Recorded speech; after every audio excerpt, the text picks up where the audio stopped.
Hello, good evening everyone. Welcome to Wellness Wednesdays with your own doctor Devika Deshmukh. एक 2-3 दिवसांपूर्वीच मी माझ्याच टाईमलाईनवर एक व्हिडिओ शेअर केला आहे.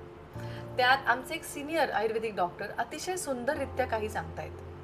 मला ते इतकं आवडलं की मी डेफिनेटली हे रिपोस्ट करावं म्हणून तो व्हिडिओ शेअर केला आहे.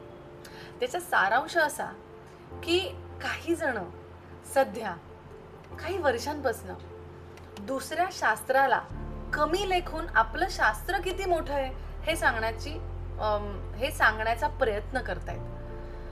मला असं वाटतं की Ayurveda, allopathy, naturopathy, homeopathy, yoga असे अनेक काही सायन्सेस आहेत जे स्वतःकडे काहीतरी चांगलं असलेलं ह्युमॅनिटीला देण्याचा प्रयत्न करतात. प्रत्येक शास्त्राचे एक बाउंड्रीज असतात किंवा प्रत्येक शास्त्राच्या लिमिटेशन्स असतात. त्यामुळे त्यांनी ओळखाव्या आणि प्रॅक्टिस करावं. असं कुठलंच शास्त्र नाहीये, एस्पेशली मेडिकल सायन्स नाहीये जे इतकं परिपूर्ण आहे की दुसरीकडनं काही घेऊच नाही, सगळं माझ्यातच आहे, असं कुठलंच शास्त्र नाहीये. आणि ते जर तसा दावा करत असतील तर हे फार चुकीचं आहे. त्यामुळे एखाद्या ॲलोपॅथिक डॉक्टरकडनं आयुर्वेदिक सल्ला घेणं किंवा एका आयुर्वेदिक डॉक्टरकडनं होमिओपॅथिक सल्ला घेणं हा तुम्ही अजिबात करू नयेत. असे व्हिडिओज अजिबात फॉलो करू नयेत, ते शेअर करू नयेत, कारण शेअर केलं की त्याला प्रोत्साहन जास्त मिळतं.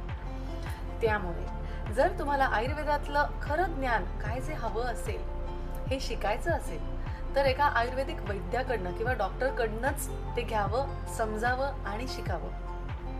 आणि दुसऱ्यांना जे आयुर्वेदाशी ज्यांचा काही संबंध नाही आहे त्यांना फॉलो करू नये किंवा त्यांचं ऐकलं तर तेच सत्य आहे हे ठरवून बसू नये.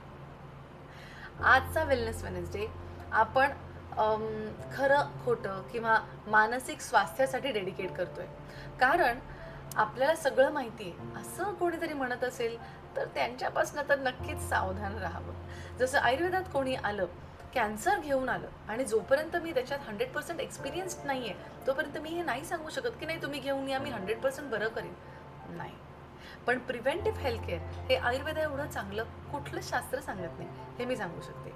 किंवा रोजची दिनचर्या कशी असावी, ऋतू बदलल्यावर आपलं आहार, विहार, पंचकर्म, औषधं आणि काही गोष्टी कशा बदलाव्यात, म्हणजे आपण नैसर्गिक बदल जे येतात त्याच्यासोबत आपण आपल्या अंगातले, मनातले बदल आणू शकतो आणि त्याला सात्म्य करून घेऊ शकतो आणि आनंदाने राहू शकतो.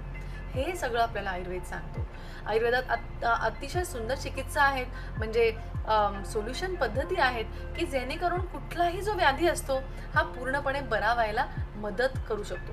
पण at the same time Ayurveda असं सांगत नाही वाटेल ते खा, मी गोळ्या औषध देतो आणि तू बरा होशील, असं सांगत नाही. पण इमर्जन्सीमध्ये मात्र आपल्याला मॉडर्नचा हात घ्यावा लागतो. पण इमर्जन्सीपर्यंत जायचंच कशाला, याच्यासाठी आपल्याला आयुर्वेद मदत करतो. आजच्यासाठी इतकंच. हा व्हिडिओ मी मुद्दामून मराठीतनं शेअर करते कारण तो व्हिडिओ हिंदीमध्ये आहे आणि त्यातनं आपल्याला कळण्यासारखं फक्त एवढंच आहे की चुकीच्या माहित्या वाचून ऐकून ते प्रॅक्टिस करू नका. Please seek a help from a doctor, a correct doctor with the correct medicine belonging to correct line to understand the science correctly. All right then, पुढच्या बुधवारी नक्की भेटू. तोपर्यंत टाटा, टेक केअर, बाय.